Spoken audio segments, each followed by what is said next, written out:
Support for Headline Humboldt is made possible in part by viewers like you. Thank you. Coming up next on Headline Humboldt, California Governor Gavin Newsom sounds the alarm, arguing that the recent actions of President Donald Trump constitute the abuse and potential destruction of American democracy. Also, we'll be joined by Brenda Perez from Centro del Pueblo to talk about the ongoing mass deportation of immigrants, the Los Angeles protests, and how people can protect themselves. Coming up now on Headline Humboldt.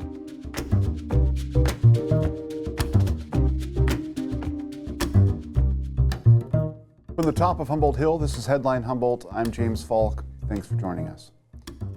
We are right now being confronted in this country with a situation that may well end us up as a stumbling, fumbling, former democracy. For the past several years, we've been teetering on a knife's edge, dangling dangerously between political absurdity and a reckless disregard for constitutional norms and honored traditions. It's been a destructive and toxic descent into what at times feels like a bad movie script. And at this point, the characters are being asked, will you or won't you stand up for what you believe? So I have some questions. What is it that we believe? Do we believe in fairness, justice, democracy and truth? Maybe free public media and rigorous policy debate? Or do we believe in venomous memes, political cheap shots, violent suppression, and intolerance? Social media disinformation and lies are working even now to dictate what we're allowed to believe. But where's the line? Military parades in the nation's capital, soldiers in the streets, media cowering in the shadows, billionaires running amok in the henhouse of government, senators tossed to the ground and handcuffed. Really? Really? How we react in the days to come will define us. Where, when the credits roll, will this country stand? In a few moments, Brenda Perez from Centro del Pueblo will show us once again what it looks like to stand up and push for change in the face of a gathering storm. But first, the news. President Donald Trump and his congressional GOP supporters moved one pivotal step closer to stripping federal funds away from public broadcasters like KEET TV. The House of Representatives this week voted to rescind $1.1 billion in previously appropriated funding for the Corporation for Public Broadcasting. If enacted by the Senate, KEET would lose $850,000, roughly half its operating funds, and its future would be in serious doubt. The rescission now moves to the Senate for consideration. In a statement released on its airwaves, KEET management said, quote, regardless of the outcome, KEET remains steadfast in our mission to serve Humboldt, Del Norte, Trinity, and Curry counties with the high-quality programming and essential services you rely on. Thank you for standing with us in these uncertain times. This week, in response to actions by President Donald Trump, California Governor Gavin Newsom delivered a speech decrying what he calls the militarization of Los Angeles. The comments come after recent immigration raids in that city resulted in protests and riots against the Trump administration's mass deportation agenda and its truncating of due process. While state and local officials appeared to have the situation largely under control, Trump has since ordered that some 4,000 National Guard troops and more than 700 Marines be deployed to the area. This was done without consulting local and state officials. This past weekend, federal agents conducted large-scale workplace raids in and around Los Angeles. Those raids continue as I speak. California is no stranger to immigration enforcement, but instead of focusing on undocumented immigrants with serious criminal records and people with final deportation orders, a strategy both parties have long supported, this administration is pushing mass deportations, indiscriminately targeting hardworking immigrant families, regardless of their roots or risk. What's happening right now is very different than anything we've seen before. On Saturday morning, when federal agents jumped out of an unmarked van near a Home Depot parking lot, they began grabbing people, a deliberate targeting of a heavily Latino suburb. A similar scene played out when a clothing company was raided downtown. In other actions, a U.S. citizen, 9 months pregnant, was arrested. A 4-year-old girl taken. Families separated. Friends, quite literally, disappearing. In response, everyday Angelenos came out to exercise their constitutional right to free speech and assembly, to protest their government's actions. In turn, the state of California and the city and county of Los Angeles sent our police officers to help keep the peace. And with some exceptions, they were successful. Like many states, California is no stranger to this sort of unrest. We manage it regularly and with our own law enforcement. But this, again, was different. What then ensued was a use of tear gas, flashbang grenades, rubber bullets, federal agents detaining people and undermining their due process rights. Donald Trump, without consulting California law enforcement leaders, commandeered 2,000 of our state's National Guard members to deploy on our streets, illegally and for no reason. This brazen abuse of power by a sitting president inflamed a combustible situation, putting our people, our officers, and even our National Guard at risk. Trump and his loyalists, they thrive on division because it allows them to take more power and exert even more control. And by the way, Trump, he's not opposed to lawlessness and violence as long as it serves him. What more evidence do we need than January 6th? Ask everyone. Take time, reflect on this perilous moment. A president who wants to be bound by no law or constitution, perpetuating a unified assault on American traditions. This is a president who in just over 140 days has fired government watchdogs that could hold him accountable for corruption and fraud. He's declared a war on culture, on history, on science, on knowledge itself. Databases, quite literally, are vanishing. He's delegitimizing news organizations, and he's assaulting the First Amendment. And the threat of defunding them, at threat, he's dictating what universities themselves can teach. He's targeting law firms and the judicial branch that are the foundations of an orderly and civil society. He's calling for a sitting governor to be arrested for no other reason than to, in his own words, for getting elected. And we all know this Saturday, he's ordering our American heroes, the United States military, and forcing them to put on a vulgar display to celebrate his birthday, just as other failed dictators have done in the past. Look, this isn't just about protests here in Los Angeles. When Donald Trump sought blanket authority to commandeer the National Guard, he made that order apply to every state in this nation. This is about all of us. This is about you. California may be first, but it clearly will not end here. Other states are next. Democracy is next. Democracy is under assault before our eyes. This moment we have feared has arrived. We'll be right back after this short break. Caregiving is something most of us will experience whether we're giving care, receiving it, or both. Join us for Shared Stories of Caregiving, a free KEET PBS community event featuring a special preview of the powerful new PBS documentary, Caregiving, with executive producer Bradley Cooper. Join us for the film, panel discussion, and caregiver resource fair on Tuesday, June 24th from 10 to 1 at the Sequoia Conference Center in Eureka. Register now at keet.org. In celebration of the 25th anniversary of the establishment of the Headwaters Forest Reserve, the Bureau of Land Management hosted a special storytelling event with Eric Hollenbeck, a nationally renowned woodworking craftsman who grew up exploring and working around this forest. In the summer of 2024, Eric visited the Headwaters Education Center to share stories of living and working among the redwoods of the North Coast. Premieres June 20th at 8:30 p.m. on KEET HD.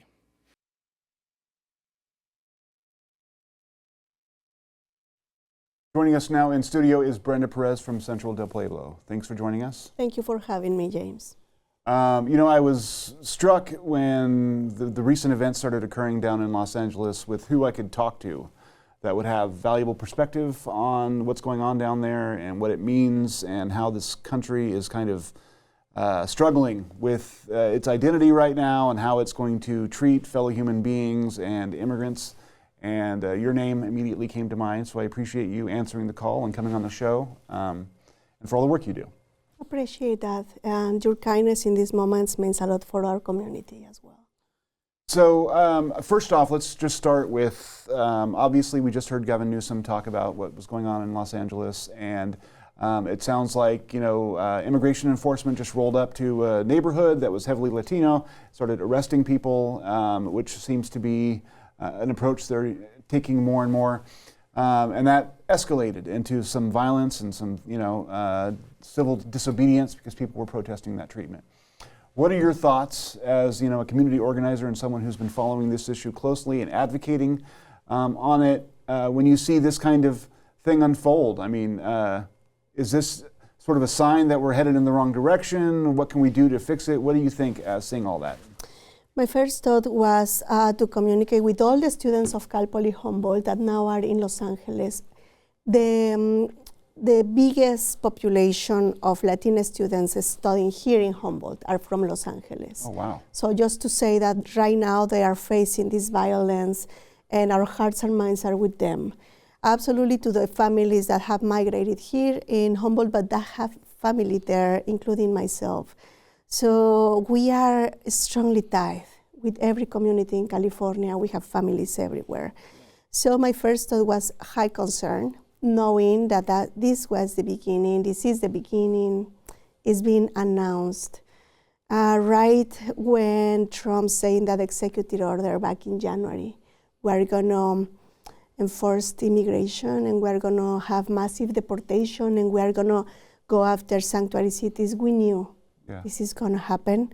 But as when pandemic came, we are never prepared until it's in front of you. Yeah. So my first thought was, of course, solidarity, of course, seeing with a sense of respect and pride the disobedience.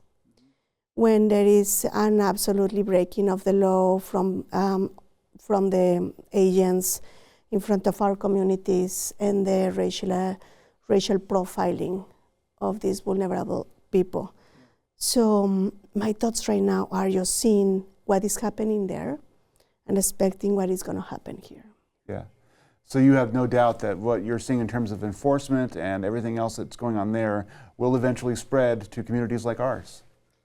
I have no doubt that we are going to be affected. We are affected already. Yeah. I have no doubt that ICE activity is going to happen here. And that is because historically we haven't in the past. There is no reason why they are going to respect. And particularly now that we are sanctuary, right? We are targeted. I'm not sure of the level of violence. I'm just right now focusing on communicating with people, educating people about our rights. So for people who may not know, Centro del Pueblo's purpose is sort of to help people prepare for that kind of a moment, right? So can you give us a sense of how you reach folks and what you tell them about if and when they encounter ICE or some other enforcement agency coming in to remove them? It seems like, I can't use the word, but danged if you do, danged if you don't kind of moment, because if you want to protest in those moments, but that may result in worse treatment, it's a really difficult problem. How do you approach it? Yes. Look, Centro del Pueblo was born back in 2016 as a reaction of first Trump's presidency. So just to say that we have been organizing around Know Your Rights is our core programming for empowering our community. We believe, and we are living cases of it, if we know our rights, we become more powerful for interpelling, for advocating, for thriving. So what we do in Centro is just to go to the schools right now. We are focusing on building sanctuary schools, talking to the youth. They are great ambassadors of what is an immigrant right program means. We are talking in the public space. We'll be in Arcata Plaza later today to talk about the basic rights, what people need to know in order to feel empowered. So what to do and what to don't. Right now, we need to see perspective. We need to have perspective, and we need to see this as really as a chance for us to organize, educate, and regroup. Going to the schools, are the districts accommodating your presence there and helping you to reach folks through their programs? Yeah, I'm happy to say the Humboldt County Office of Education have been of greatest allies since day one of Trump's presidency. Yeah. They've been allowing us to visit the schools, to have meetings with the parents, to have even bigger, larger gatherings with all the district, the professors, the representatives, the students. So we've been having and building a supportive network at the schools, so successful. Yeah, it's interesting because you'd think that that would be a safe place, but the Trump administration has actually targeted schools. So getting in there early and organizing may end up being pivotal to protecting folks if and when that issue arrives. You mentioned Humboldt County Office of Education as being friendly to your efforts. We were talking before the show, but there has been some people who aren't friendly to your efforts around here, and that seems to have spiked recently. Can you talk to us a little bit about some of the animosity and hatred you've been receiving and what that looks like? Yes. As you all know, we started a hotline, a rapid response network for supporting immigrants in case ICE is coming. And since day one, we are receiving phone calls, telling us with offenses, treating us bad, threatening us. So we've been followed in the streets with slurs, with bad words, with offenses again. There is no way we can tell you how much this is affecting us and how it's directly related. Since Trump came back to the presidency, we've been living this harassment. So. Yeah. Can I ask how you felt when he got reelected? I mean, we went through the 4 years of Trump, and then he was voted out, and that seemed like, for a lot of immigrant communities, an exhalation. Like, okay, at least we've gotten through that. And then he was reelected. What message did you draw from that about this country? I can tell you, like, as somebody give me a phone call at 6 a.m. saying it's happening again. So all the nightmare, all that we thought is gone somehow because racism is there. Is going to be back. And the fact that he was re-elected and he's supposed to be even support from the Latino community or Latino voters gave us, put us in alert. Friends, we have red flags since that day. We know that this is going to be a 4 years of a lot of sufferance and resistance. And we also know that what we lived back in time is going to be even worse right now. Yeah. I mean, that's one thing that people often point to, that there was a Latino element that supported him. Do you think that will last through this behavior, or what are your thoughts on that? I mean, he's obviously made some enemies with the mass deportation efforts, but do you think that's enough to shake the Latino support that he's already gotten?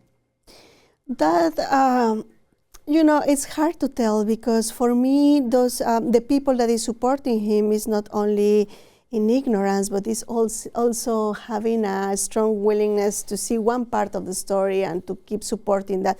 It's almost like they want to alienate with that part of society that hate us. Yeah. So that's going to be something we will prove with history, I believe. Yeah, exactly. We'll only learn when we see what happens. Yeah. Now, I know that you're a network that's helping immigrants, and you're wired in with other kinds of groups all over the state, right? Yes. What are you hearing in terms of the movements of ICE and Border Patrol and that sort of thing? I mean, I imagine you keep track of where they're being seen, and what's that look like so far? Yeah, so we've been following in maps with other advocates in the region, and it seems to me that they are getting closer to Humboldt County. They are in Sacramento, they have been in Santa Rosa, so these are the closest coordinates. We are confirming today with some advocates that seen ICE in Redding, so that's an indicator that they are in the area. So the only thing we can do is to get prepared. Yeah. You mentioned that being a sanctuary county may help make us a target. Eureka just declared itself a sanctuary city, in part through your efforts, I think. And the county-wide sanctuary initiative was definitely through Centro del Pueblo's efforts. Are you afraid that the designation may make us more central to whatever plans Trump may be forming, or is it worth it to have that declaration and keep people safe from local law enforcement, even if it puts a target on your back from federal?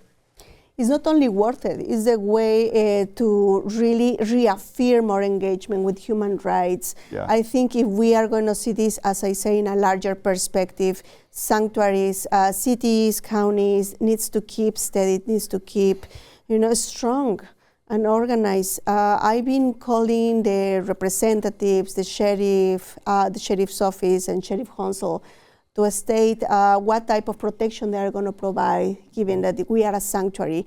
And I'm calling them today in this show, please give us some reassurance of our rights being a sanctuary. Yeah. What would you like to see them do? I mean, do you have any particular requests that you'd like to see local law enforcement come up?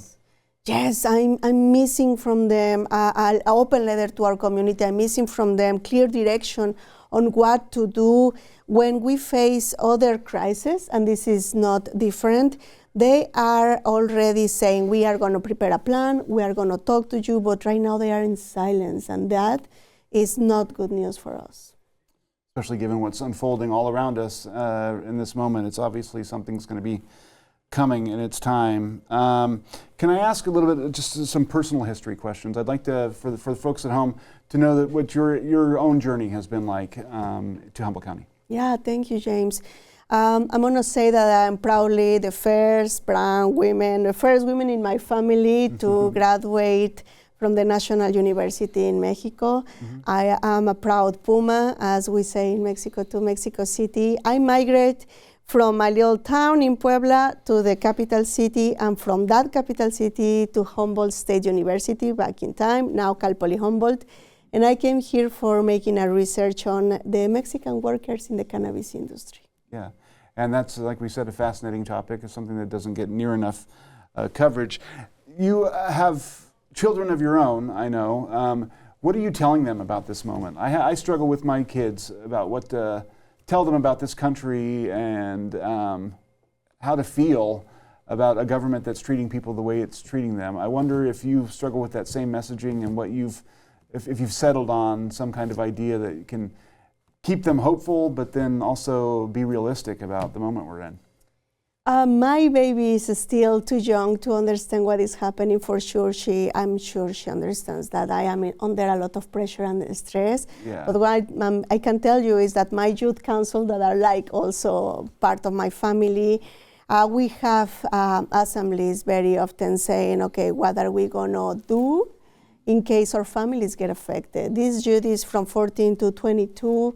They are seriously damaged on their anxiety and stress, and it's just painful to see the youth right now facing those troubles. They've been the interpreters, the first advocates for their families, and now they are preparing at Centro, to get educated on their rights and to know how to interact with ICE agents in case that happens. Yeah, and for a lot of those kids, I mean, they may be citizens, but their parents are not, and so they're looking at the possibility of being separated. I mean, I can't imagine just even the trauma of considering those kinds of things and then living with that and not knowing when the sledgehammer is going to fall.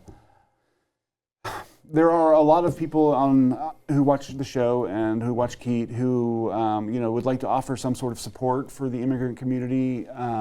What do you think is the best way for people who may not be in the same situation as the people that you serve but want to help? What can they do to get involved? What can they do to help your plight as best they can?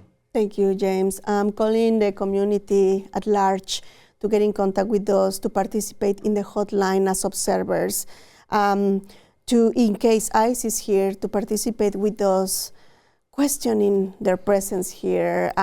They are under less risk than us, of course, for interacting with ICE agents, so please consider contacting Centro and the hotline of Centro. When we call for assemblies or just peaceful gatherings that now we're calling, let's remember that we have the right to protest. We have constitutional rights. And lastly, what I'm asking you is to see us as relatives, to don't believe the construction of the other or the enemy because we are brown or black or different. We are all relatives. If people wanted to follow you on social media, there's a Facebook page, right? People can probably just find it by putting your name in. Would they be able to see there if there is like an ICE deployment or something, and if they were to respond to that, would that be posted on Facebook, or how can they keep aware? Yes. So the way it works is we receive phone calls. We receive coordinates on where supposedly ICE is going. We go prove or confirm that. And in case it's confirmed, we announce it through our social media at Centro del Pueblo. If it's only a rumor, we don't spread panic. Yeah. You have to. I'm sure that's a huge issue since you're getting a lot of references. Some of them, people just trying to cause mischief. I wonder, one of the things that's happened since Trump has taken office is that, to my mind, the image of the country has changed worldwide. I know that for a lot of years, America was seen as kind of a land of opportunity, a place where people would come, a nation of immigrants. That's, I think, changing, and maybe that's the plan. Maybe Trump's plan is to make us a place that seems unwelcoming to others, so they don't want to come. But to someone who came here in this country, I think before that happened, how do you see the face of this country? How do you think it's changed? And do you think that it's becoming a scarier place where people may not want to come if they need help? That's a great question, James. I believe, imagine how bad is the world right now, the world states, and how bad drug organizations or criminal organizations have been affected Latin America and Mexico at large, that families prefer to stay here under this extreme pressure. Also, sadly, this is not new for us. The immigration, the rates have been so historically like an ebb and flow. These type of dynamics have passed in the past, never like now, never like now. This violence using the army, etc., are new, that's true, but rates have passed in the past, and we have big lessons from organizers and other immigrants that have told us what to do, how to react. Yeah. We have about a minute left. I guess to give you an opportunity, if you had anything you wanted to say to President Donald Trump and his supporters in this moment to get through to them, whether or not they're watching my show, I don't know. But what would you say? To Trump, I would say I have the right to remain silent. I have the right to have an immigration lawyer. I have the right to have representation, legal representation, and I choose to don't talk to you. I choose to organize to my community. I choose to empower myself and the ones around us. To those that support Trump, please see with perspective what is happening in history and what is happening to the great California. I'm not asking for impossible, but yes, I'm asking for you to see what is the end to this destabilization and support immigrants and be in the right side of history. That was beautiful. Thank you so much for coming in and for doing what you do. Thank you, James. That's it for this week. The Senate will consider and vote on the rescission legislation sometime in early July, so keep watching, stay tuned, stay informed.